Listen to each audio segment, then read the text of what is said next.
नमस्कार दोस्तों, मैं डॉक्टर आशुतोष चौबे आप सभी का स्वागत करता हूं अपने यूट्यूब चैनल वैदिक जीएस एकेडमी पे। दोस्तों, हम लोगों ने जो आर ओ 2016 मेंस का पेपर डिस्कशन शुरू किया था, उसका तीसरा और लास्ट पार्ट जो है आज हम देखेंगे। और मुझे लगता है कि लगभग 100 प्रश्न जो है हम लोगों ने देख लिए थे, और लगभग 20 प्रश्न जो है इसमें और शेष रह गए थे, क्योंकि आर ओ का जो मेंस का पेपर होता है उसमें जीएस जो ऑब्जेक्टिव होता है वो 120 क्वेश्चन का ही होता है। और हम देखते हैं कि प्रीलिम्स में ये 160 क्वेश्चन, सॉरी 140 का होता है और 60 की हिंदी होती है, लेकिन मेंस में जब आप जाएंगे तो ये 120 क्वेश्चन का ही होता है। तो 100 हमने कर लिए थे, अब हम जो है अगले 20 क्वेश्चन जो है आज डिस्कस करेंगे। तो आइए शुरू करते हैं। देखिए, क्वेश्चन नंबर 101 है, इनमें से कौन सा दर्रा पश्चिमी घाट पर्वत श्रृंखला में नहीं है। देखिए, फिर बार बार मैं आपसे कहता हूँ कि आपको है और नहीं है का अंतर हमेशा याद रहना चाहिए, क्योंकि ये जो है परीक्षा में हमारे 3-4 प्रश्नों पे प्रभाव डालता है। तो यहाँ पूछा गया है कि कौन जो है पश्चिमी घाट यानी वेस्टर्न घाट पर्वत श्रृंखला का हिस्सा नहीं है या उसका दर्रा नहीं है। ऑप्शन ए थाल घाट, ऑप्शन बी भोर घाट, ऑप्शन सी खैबर दर्रा, ऑप्शन डी पाल घाट दर्रा। तो देखिए, बहुत ही आसान क्वेश्चन है ये। मुझे लगता है कि जो थोड़ा बहुत भी इंडियन ज्योग्राफी को पढ़ा होगा उसके लिए बहुत आसान है कि जो खैबर दर्रा है ये पाकिस्तान में स्थित है, और ये जो बाकी 3 दर्रे हैं ये जो वेस्टर्न घाट के हिस्से हैं। तो option C is right answer in this question. फिर नेक्स्ट वन, नीचे दिए गए 2 कथन दिए गए हैं, एक को अभिकथन और दूसरे को कारण कहा गया है। देखिए, जो अभिकथन है वो है अर्जेंटीना में खेती के लिए पंपास का मैदान मुख्य क्षेत्र है। फिर कारण है कपास की उपजाऊ मिट्टी तथा शीतोष्ण जलवायु फसल तथा घास उगाने के लिए बहुत उपयोगी। देखिए, ये दोनों कथन जो है वो सही हैं, लेकिन ये इसकी व्याख्या नहीं करता है। इस हिसाब से जो है आपका ए और आर दोनों सही है, परंतु ए आर ए की व्याख्या नहीं करता है। Option B is right. फिर नेक्स्ट वन देखिए, फिर कथन कारण का ही क्वेश्चन है, पाकिस्तान में बांग्लादेश की तुलना में अधिक नस्लीय और जाति विविधता है।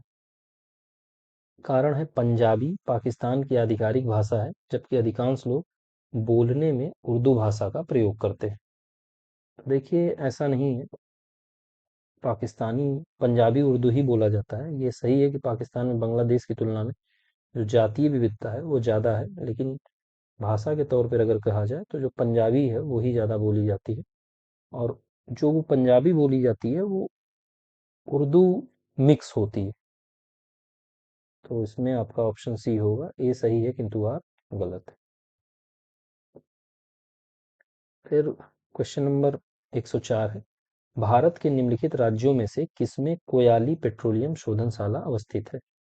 तो ऑप्शन है ए असम, बी केरल, सी गुजरात, डी कर्नाटक। देखिए, जो कोयली या कोयली पेट्रोलियम शोधनशाला है या ऑयल रिफाइनरी है वो गुजरात में स्थित है। कोयली गुजरात में। तो ये आपका सी आंसर इसमें सही हो जाएगा।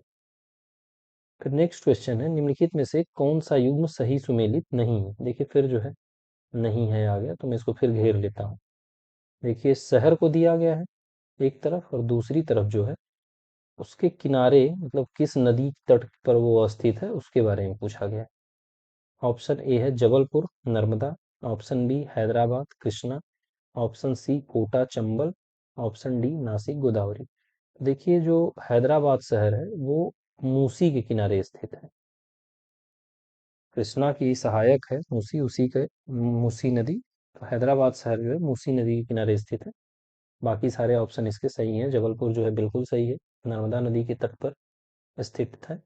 कोटा जो है वो चंबल नदी के तट पर स्थित है, और नासिक जो है वो गोदावरी नदी के तट पर स्थित है। तो बाकी के जो है सारे ऑप्शन ठीक है।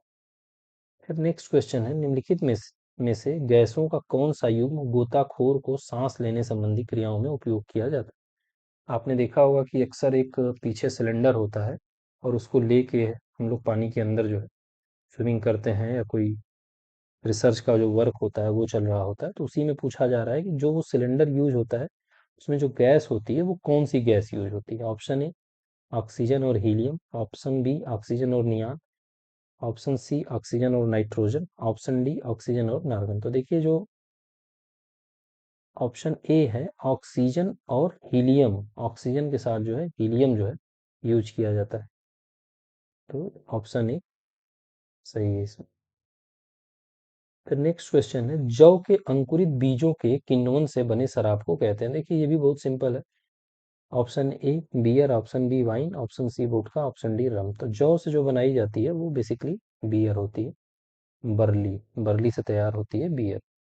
फिर नेक्स्ट क्वेश्चन देखिए, ये करंट का क्वेश्चन है, खैर इसका कोई मतलब नहीं।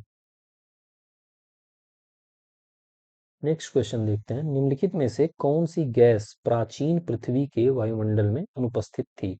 ए methane, B ammonia, C oxygen, D carbon dioxide. तो देखिए जो ऑक्सीजन गैस थी ये प्राचीन पृथ्वी के वायुमंडल में अनुपस्थित थी।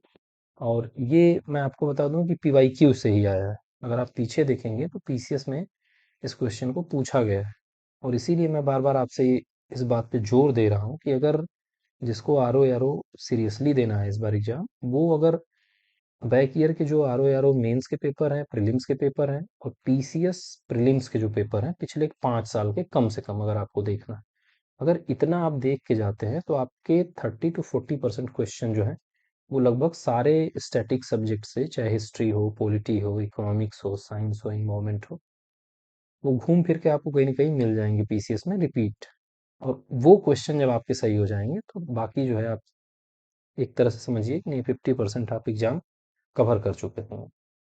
देखिए नेक्स्ट क्वेश्चन, उस समय कोविड-19 का काफी प्रभाव था, उससे पूछा गया है, कोरोना रोगियों के उपचार के लिए प्रयुक्त हाइड्रोक्सी क्लोरोक्वीन दवा निम्नलिखित में से किस पौधे के छाल से प्राप्त होती है? ए अश्वगंधा, बी सर्पगंधा, सी सिंकोना, डी एलोवेरा। तो देखिए जो हाइड्रोक्सी क्लोरोक्वीन थी वो सिंकोना के छाल से तैयार होती थी। इसी के छाल से आप देखिए कि मलेरिया के रोगियों के लिए भी उपचार किया जाता है और काफी उपयोगी होता है सिंकोना।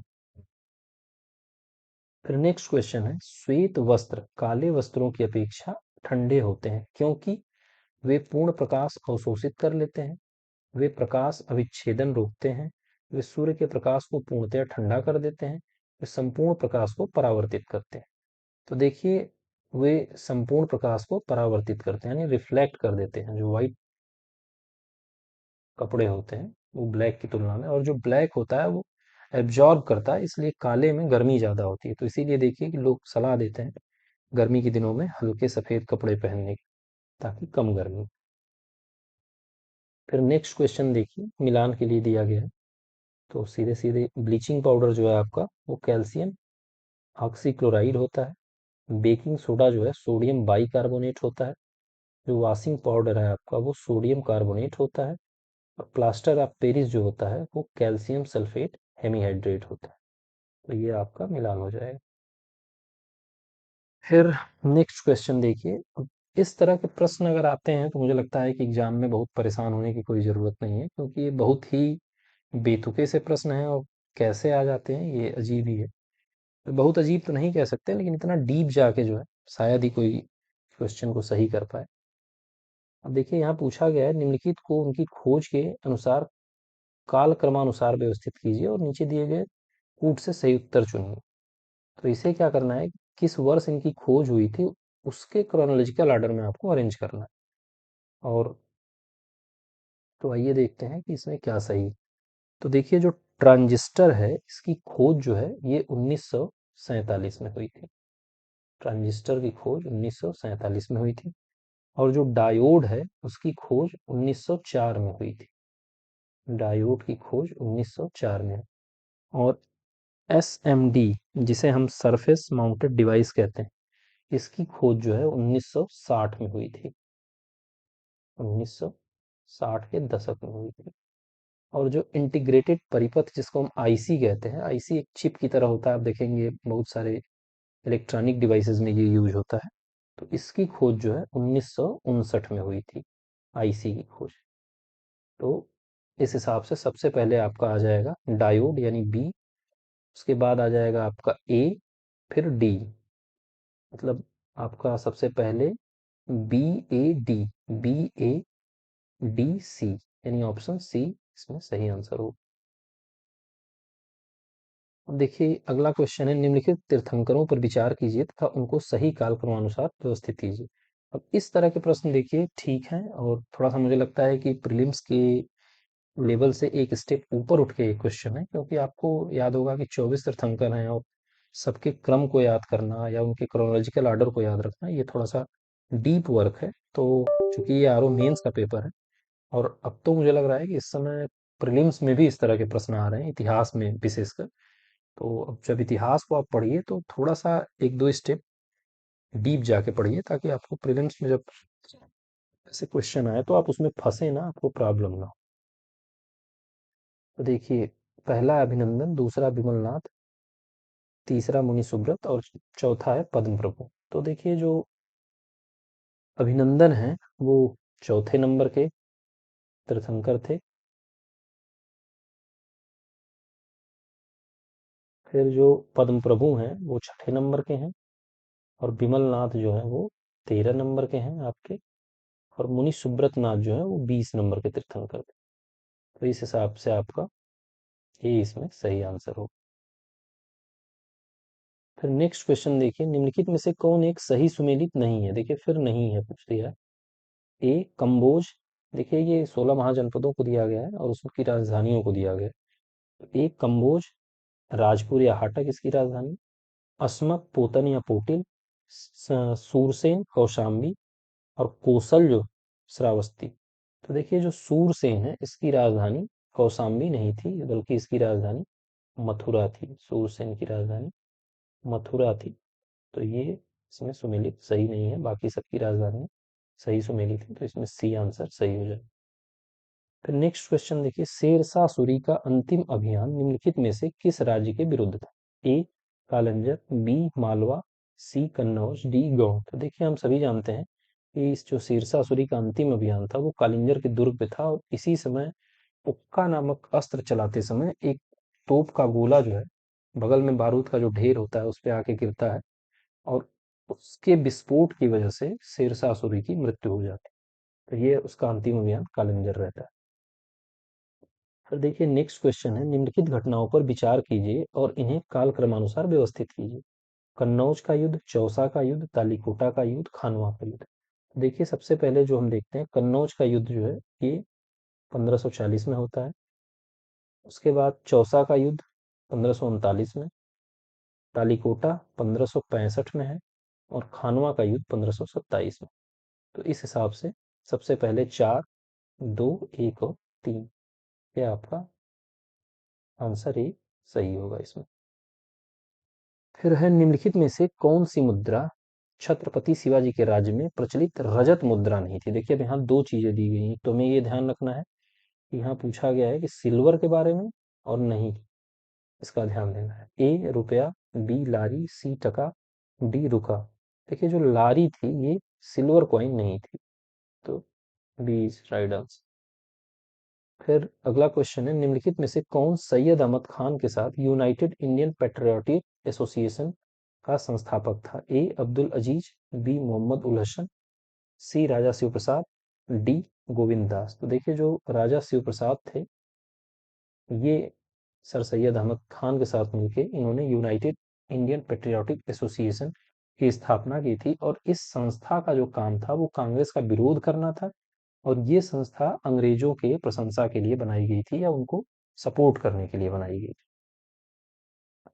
फिर अगला और अंतिम क्वेश्चन है देखिए इस पेपर का 120। देखिए 120 क्वेश्चन ही पूछे जाते हैं, मेंस वाला जो पेपर होता है। लखनऊ में स्थापित अखिल भारतीय किसान कांग्रेस के महासचिव के रूप में निम्नलिखित में से चुने किसे चुना गया था?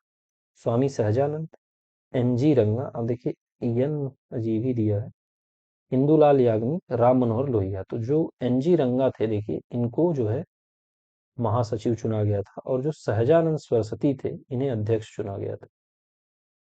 तो यहाँ आपसे महासचिव को पूछा गया है, जो जनरल सेक्रेटरी की बात की जा रही है, तो आंसर बी इसमें राइट होगा, एनजी रंगा को चुना गया था।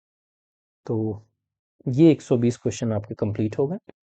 अब बाकी मैं कोशिश करता हूँ कि 2021 का जो मेंस का पेपर है जीएस का, उसको मैं लेके आपके सामने आगे आऊंगा और उसको डिस्कस करूंगा, ताकि ज़्यादा से ज़्यादा अगर लेटेस्ट पेपर को आप करके जाएंगे तो इसमें जितने भी स्टैटिक क्वेश्चन हैं और कुछ अलग तरह के जो प्रश्न आते हैं जो पेपर में ही कहीं न कहीं पूछे गए, वो आपके आसानी से हो जाएँगे और आपके लिए काफ़ी हेल्पफुल होगा। फिलहाल आज की जो क्लास है वो यहीं पे समाप्त होती है। अभी के लिए धन्यवाद।